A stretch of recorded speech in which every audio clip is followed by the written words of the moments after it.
This is the 8BitDo Ultimate Bluetooth controller for Nintendo Switch and Windows from the company who made the already awesome Pro 2 controller. We're gonna unbox this thing, compare it to those and some other controllers you might be familiar with to find out which one really is the ultimate controller. So hit that subscribe button if you like Nintendo Switch unboxing videos. Now that's already a sturdy box that it comes in, but this thing's pretty nice too. This is actually already higher quality than I think a lot of controllers come in as far as packaging goes. And that's really cool, playing tribute there to the Super Nintendo controller, which we know the company loves a lot. First of all, they give you a dock, and this thing looks really cool. It's already a little dusty. I guess that comes off of that packaging there. This just looks really high quality. It's got some rubber grip there on the back, and we'll take another look at that here in a little bit. Ooh. Oh, the grip. This has got to be the best grip I have felt. It's definitely plastic, so don't expect any rubber here. It's a similar method to what they use on the Hori split pad if you've ever used that. And let's just go ahead and start there because that is the first thing I noticed. Something about this plastic also just does feel a little cheap, but again, we'll compare that here in just a second. The 8BitDo Pro 2 uses that same method, but again, it's more like that split pad. It's not quite as extreme and it's not as grippy. Compared to the Nintendo Pro controller, yeah, it is more grippy, but it's not quite as comfortable because the Nintendo controller does feel a little bit softer. The Power A has virtually no grip, so there's no contest there. And the Xbox controller actually wins in the grip, although it's more subtle. It's also because of the materials that they use, and it's a little bit finer texture. And yes, I will be comparing it to the Xbox controller because clearly that's where they got a lot of inspiration from. These sticks have a cool feature to them that's really unique to controllers these days, but before we talk about that and the D-pad, let's talk about these other buttons here. So this is your home button right here, and the star right here is for screenshots by default for Nintendo Switch, but you can actually go into their app and you can change it to where this is the turbo functionality. So if you're not aware, 8BitDo has this ultimate software you can download to PC, Android, or iOS, and you can completely swap out what buttons do what. You can also set up macros, so you just tap one button and it creates a chain of commands. Completely change the sensitivity of the sticks and the rumble. But keep in mind, the trigger sensitivity won't make a difference on Nintendo Switch, and there is no HD rumble supported. And this is the profile switcher. You get 3 profiles. That way you can change your button configurations on the fly. Keep in mind, these features are available on the Pro 2 controller as well, along with the app. On the back, you do get these extra buttons right here, which I'll say they do feel pretty good. And again, those are on the Pro 2 controller as well. We also have a switch for Bluetooth or 2.4 with the included dongle. Bluetooth will be used for Switch most likely, and 2.4 for Windows, although you can use that on your Switch as well if you want. When it comes to the triggers and the buttons, compared to the 8BitDo, they're definitely going for like a more modern feel as far as these shoulders and triggers go. Definitely the biggest difference is going to be in the shoulder buttons. They really don't feel quite as hollow. They're going for plastic over here instead of rubber, which it doesn't feel as retro, obviously, but it is a little bit better as far as knowing when you've actually pressed the button or not.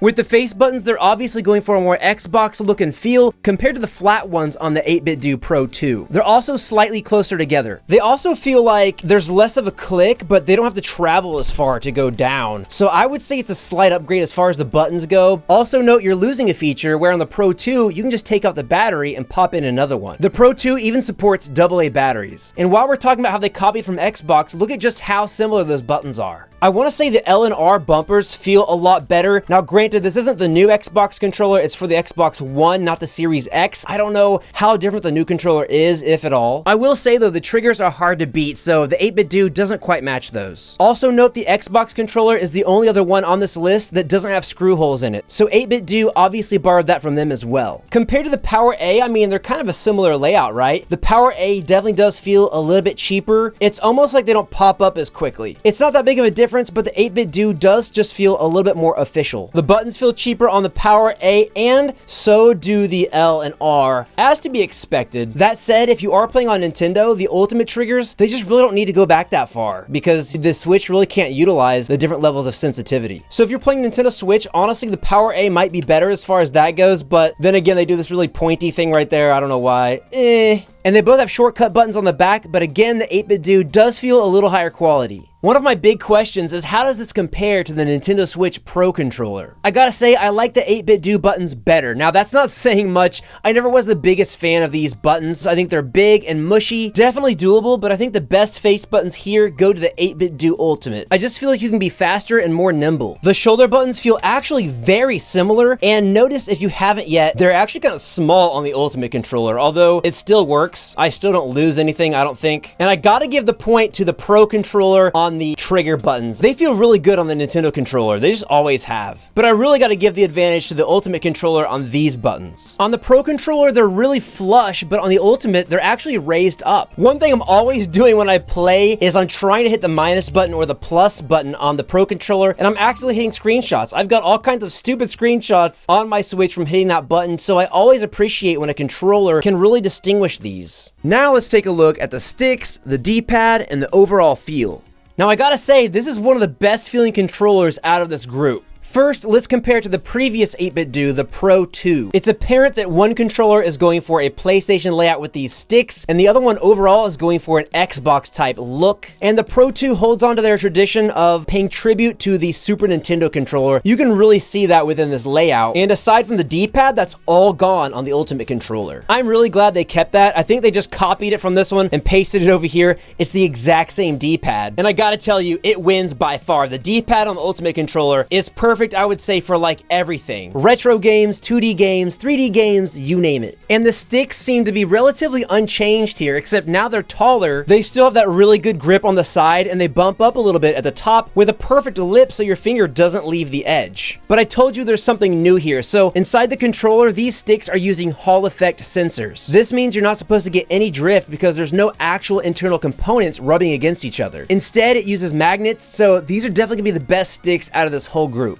I like the ergonomics of the Pro 2, although it does kind of just go straight down, but I always like how it's so rounded there. I think it does feel really good, but honestly, the dual sticks always felt a little weird to me. The Ultimate has like a little bit better feeling to it. It's just different. It feels like you're actually grabbing the controller part of it, whereas something on the Pro 2 just feels like you're grabbing this and then pressing buttons on like a separate controller. You can feel this in the weight distribution as well. It feels like it's more centered over here, and it just feels like your hands are kind of going into it. When it comes to the Power A, these sticks also dip in, which is nice, but they really don't have any ridges on them. This means they're a little slick compared to the Ultimate. The D-pad is decent, and it's got pretty good texture, but the Ultimate is a little bit more comfortable on your finger because it's got these slightly rounded edges. It's also bigger, and it's a little bit more flush, so it's just a little bit easier to use. For ergonomics, I'm gonna give it almost a tie. I mean, they're really similar on this one, but I'm leaning slightly more towards the 8BitDo. Just feels like it has a little bit less bulk. When it comes to the Xbox sticks, again, you can clearly see where the inspiration came from. These sticks look nearly identical down to the texture and the height. In fact, this entire build is very similar. 8BitDo has never been shy about where they get their inspiration from. The Xbox sticks dip down though, where these don't, and the D-pad is very clicky. It's basically just buttons. One thing with the Xbox though is that your hands come at it at more of an angle, whereas the 8BitDo is still a little bit more vertical. It's a little bit more squared off compared to the boomerang shape. I think I kind of like the Xbox feel going at an angle, but you know, this is the only controller here that really does that, but just something to keep in mind if you're comparing the two. When it comes to the ergonomics of the Nintendo Pro controller,